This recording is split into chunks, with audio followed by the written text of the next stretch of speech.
नमस्कार जी। मैं ब्रह्मनाथ। बात आज करेंगे साधना की। साधना बहुत तरह से होता है, बहुत हिसाब से लोग करते हैं, बहुत तरह के साधना करते हैं, बहुत तरह तरह के साधना करते हैं। मैं उतना दूर में नहीं जाऊंगा। आज बहुत सरल, बहुत सिंपल सा बात करूंगा कि अगर हम साधना करते हैं उसके लिए क्या जरूरी है और किस टाइप की चीजें जरूरी पड़ेगी जो हमें साधना पॉजिटिव या नेगेटिव उसकी फीलिंग आएगी। तो बात हम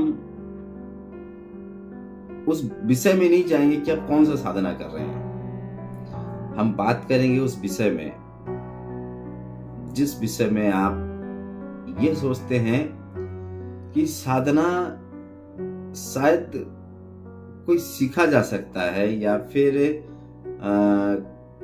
कोई देता है, तरह तरह की बातें उठता है। तो चलिए, उतना मैं आपको ज्यादा आपका टाइम वेस्ट बिल्कुल नहीं करूंगा, सीधे बात पे आऊंगा। और बात ऐसा है, थोड़ा एग्जाम्पल देते हैं ताकि आपको समझने में आसानी हो। ठीक है, तो बात ऐसा है कि अगर हम साधना करते हैं या फिर यह सोचते हैं कि हम साधना करेंगे, तो दोनों तरीके में बहुत अंतर होता है। ठीक है, साधना करने के लिए जो चीजें सबसे बहुत जरूरी होता है वो है आपके शरीर का आधार। आप पूछेंगे आधार क्या होता है? आधार यानी एक कटोरा या बर्तन रखने का कोई चीज, ऐसा कुछ समझ लीजिए। ठीक है, तो अगर आधार आपका सही है, अगर आपका आधार सही है, आपका अगर वो पावर है आप में कि आप साधना जो मंत्र है या फिर साधना का जो स्तर है वो आधार आपका ले सकता है, तो डेफिनेटली आप साधना कर सकते हैं। देखिए, सिर्फ मंत्र कान में गुरुजी मंत्र दे दिया मतलब हम कोई महत्व नहीं बन गए। वो तो सिर्फ बीज मात्र है ना। एक बीज है, जिस बीज से हम उस बीज को हम रोते हैं, बोते हैं और उसमें फल आता है, पेड़ आता है, फिर जाके उसमें कुछ मिलता है। लेकिन बीज जो हम रोपेंगे, जो जगह, वो जगह को आधार बोला जाता है ना। और थोड़ा सा समझाने की कोशिश करते हैं। देखिए, हम थोड़ा सा एग्जाम्पल इसलिए देते हैं ताकि आपको समझ में आ जाए। वीडियो थोड़ा लंबा हो जाएगा, लेकिन कृपया ध्यान से सुनिए बातें। ठीक है, मान लीजिए आपका घर में एक गंदा सा कटोरा पड़ा हुआ है। कटोरा एक गंदा सा है, तो आप उसमें क्या रखेंगे? उसमें आप कोई अच्छे सामान तो रखेंगे नहीं, खाने पीने का सामान तो रखेंगे नहीं। आप कटोरा, आप उसमें जो आपका गंदगी जो चीजें हैं आप वो रखेंगे, है ना। और एक ऐसा बर्तन, जो बर्तन साफ सुथरा हो और सुंदर सा बर्तन हो, तो आप उसमें क्या रखेंगे? उसमें आप कुछ सुंदर चीजें रखेंगे, खाना परोस के खाएंगे, गंगा जल वगैरह रखेंगे। तो ये कटोरा जो होता है ना, मैंने एग्जाम्पल कटोरा का दिया है, तो कटोरा जो होता है, तो यही कटोरा आधार होता है ना। अब आधार तो चलिए, आप बोलेंगे भाई मेरे पास तो आधार है, जरूर मैंने स्वीकार भी करता हूं कि चलिए आपके पास आधार है और सुंदर सा आधार होगा, है ना, यानी बर्तन सुंदर होगा। अब उसको रखने का तरीका देखिए। अगर कटोरा, ये जो कटोरा है, अगर टेढ़ा ऐसा हो गया, ऐसा टेढ़ा है, तब उसमें कुछ भी दीजिए तो लुढ़क के गिर ही जाएगा।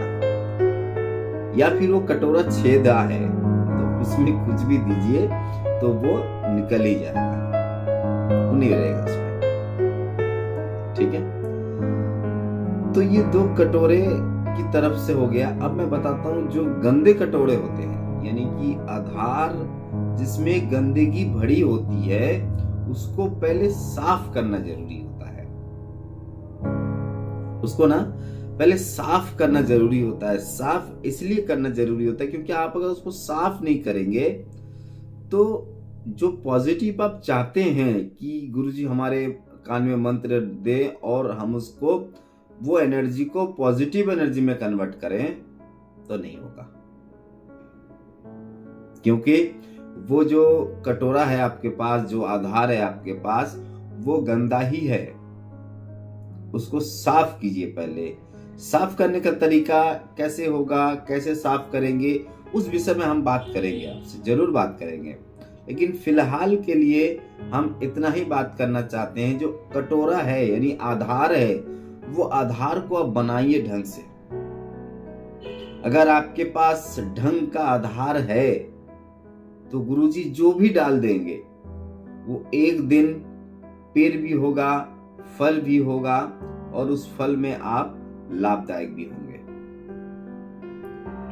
तो पहला आपका काम है कि आधार यानी कटोरा को साफ सुथरा करना।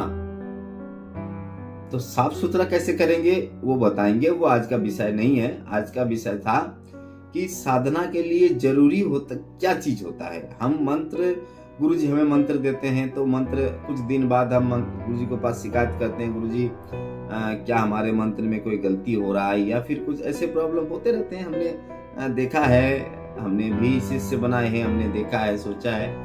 तो आज हम आपको इसलिए बता रहे हैं कि मैंने कईयों को देखा है ऐसी चीजें कि जो कटोरा है, जो आधार है, टेढ़ा है, मतलब थोड़ा सा टेढ़ा रखा हुआ है, आप उसमें कुछ भी डाल दीजिए तो गिर जाएगा, वो बचेगा नहीं, वो वहां पर नहीं बचने वाला है ना। तो पहले कटोरा को साफ कीजिए, उसको सीधा कीजिए, फिर गुरुजी से मंत्र लीजिए। चाहे वो कोई सा भी मंत्र हो, चाहे आप शक्ति मंत्र ले लीजिए, शैव मंत्र ले लीजिए, वैष्णव दीक्षित ले लीजिए, कुछ भी, लेकिन सबसे पहले आधार होना बहुत जरूरी है। बिना आधार के आपका कुछ नहीं होने वाला। अगर आपको यह लगता है कि आधार को कैसे साफ करें, आधार को किस तरह से आप उसको सीधा करें, तो कमेंट बॉक्स में आइए और कमेंट करके पूछिए, मैं जरूर आपका प्रश्नों का उत्तर दूंगा। वीडियो आता रहेगा, सब्सक्राइब करना बिल्कुल ना भूलें। और अगर वीडियो में कोई गलती हो रहा है, मैं कुछ गलती बोल रहा हूं, तो गुरुजनों आप लोग उसको कमेंट बॉक्स में सुधार दीजिए, ताकि मुझसे भी गलती ना हो। क्योंकि मैं चाहता यही हूं कि हर एक भारतीय, हर जो हम सनातनी हैं, सबके पास एक नेचुरल पावर तो होनी ही चाहिए, साथ में अननेचुरल जो पावर होते हैं वो होना बहुत जरूरी है। क्योंकि अगर ये नहीं होगा तो एक ना एक दिन हम प्रतिभ्रष्टा हो जाएंगे और हमको रोकने वाला कोई नहीं होगा। ठीक है, तो चलिए आज के लिए इतना ही। फिर से आप लोगों के साथ पास मेरा ये अनुरोध है कि आप वीडियो को देखिए, समझने की कोशिश कीजिए। नहीं समझ में आ रहा है तो कमेंट बॉक्स में आइए, मैं और डिटेल्स में इसमें बता दूंगा। तो आप पहले तो समझने की कोशिश कीजिए। ठीक है, आज के लिए इतना ही। नमस्कार जी। लेकिन जाते जाते फिर एक बात बताऊंगा कि बर्तन को हमेशा सीधा रखिए। अगर बर्तन सीधा है तो विश्वास मानिए, आप इसमें कुछ भी रखिए तो वो ठहर जाएगा। नमस्कार जी, आज के लिए इतना ही।